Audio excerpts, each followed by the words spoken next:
This is Monolith, and you are watching a channel message. If you don't know who I am, now you do. And let's get into it. It's gonna be a little introspective tonight. I want to apologize in advance. I am a little low energy tonight. It has just been one of those weeks where you just are questioning some things, and you know, I just needed some time to re-energize and bring myself back. But I did pull some really beautiful cards, two of which are from my Power Thought cards. These are by Louise L. Hay, and they're just beautiful little affirmation cards, so I'm going to read them to you. I release all old hurts and forgive everyone, including myself. I can never get even. Revenge does not work, because what I give out comes back to me. The buck has to stop somewhere. The past is over. This is a new day, one that I have never lived before. I stay in the now and enjoy each and every moment. And this I pulled from the Mother Mary Oracle, which is a Alana Fairchild deck. And I have not looked at the meaning for this card yet, because I wanted to make sure that we did that together. So I will be looking at that and reading it for you now.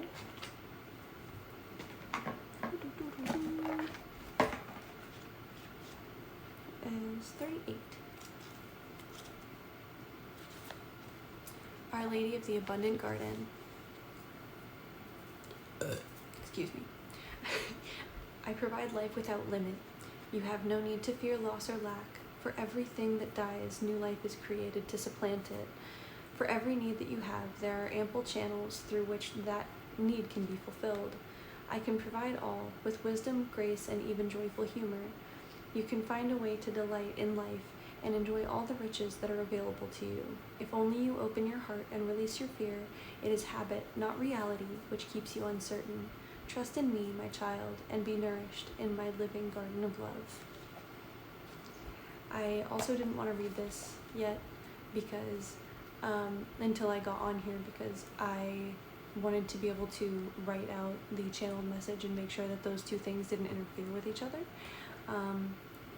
And I got my confirmation that this is indeed what I need to be talking about with the collective tonight. So now we will get into the journal portion. I'll see you over there. Without further ado, my children, my good children.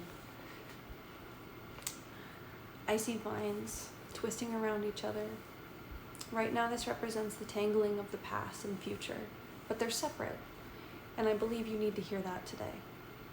There's something about the confidence being lost in someone because of things you went through when you were young. And I was channeling with my child self, and I made a note about that here. I was channeling with my child self the other night when I was alone, and something that came up was that I was mean when I was doing parts work, and one of the things that came out was, you're not mean like in the normal sense, you're mean like you're mean to yourself. And because of the way that you're mean to yourself, that's what hurts us.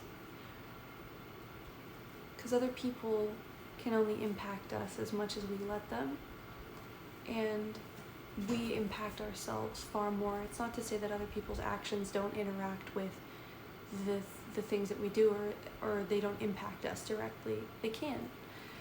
But we take that and we decide whether it's our poison or it pushes us to pursue ourselves further in life. And so when you're mean to yourself, it affects your inner child more than what other people could ever do. Because at the end of the day, we are the ones who are supposed to keep ourselves safe. And when we don't give ourselves that feeling of safety, it's what directly impacts how we move forward. And your inner child really affects the way that you play and the way that you have fun. Because when we take ourselves too seriously as adults, we lose our sense of creativity, our whimsical voice that lives inside us. And it prevents us from our true desires.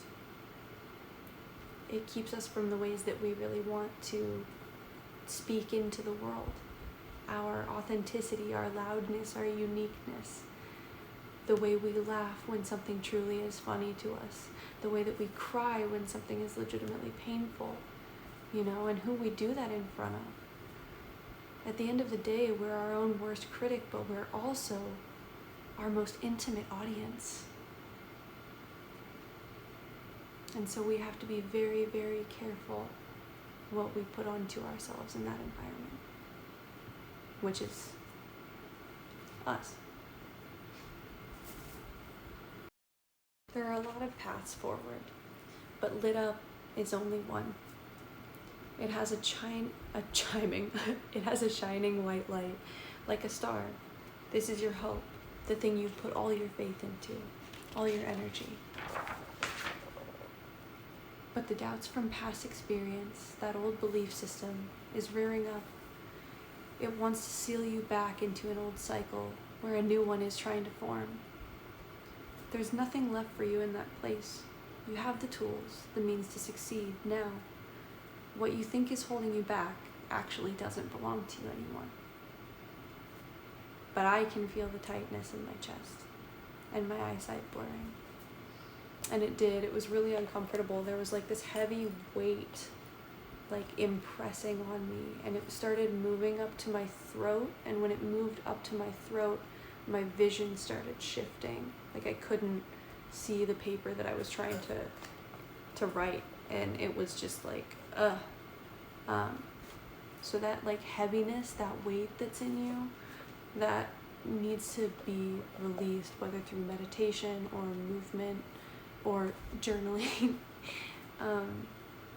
But it wants to be let go of, because when I felt it moving up through, it's like it wants to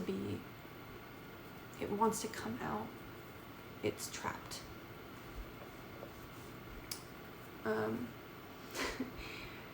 You're afraid because you don't know what's ahead if you take a leap of faith. It's okay.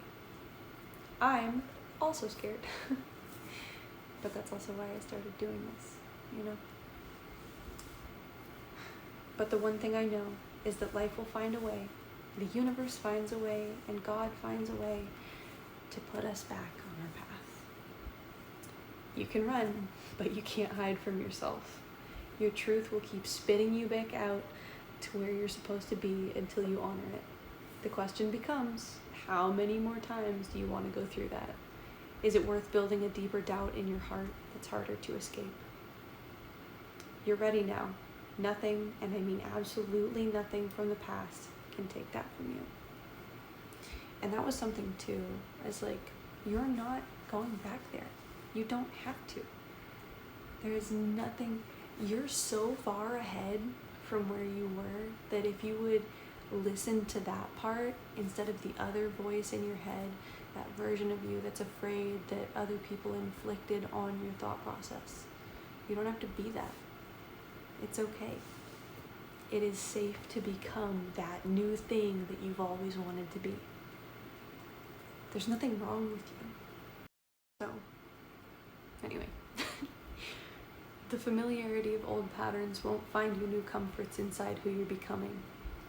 Let me repeat that because I know it's a little word salady. The familiarity of old patterns won't find you new comforts inside who you're becoming. You aren't that version of you anymore. And you can honor who they were. They got you here. Through strength and faith, you arrived to who you're supposed to be. And doesn't that equally deserve your faith? The now, the unfolding? You've got a front row seat to the fruits of your labor. Don't miss the shine. It's time to choose faith, to own your fearlessness, to play and allow yourself to accept that this light beaming from you are worthy of accepting now. Nothing negative formed against you may prosper, so don't let your candle go out. Remember who you are. All my love, Monolith. I do really believe someone other than me needs this today. No matter what day you find it, no matter what part of your path you're on, I hope it finds you well. And I hope it's a light in this dark. You are allowed. So allow yourself, please. This world needs as much light as it can get, and I think you know that as well as I do.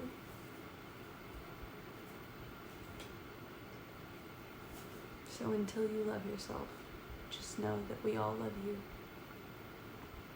And you're ready. You are ready. So sit with that. And watch us back as many times as you need to until you get it.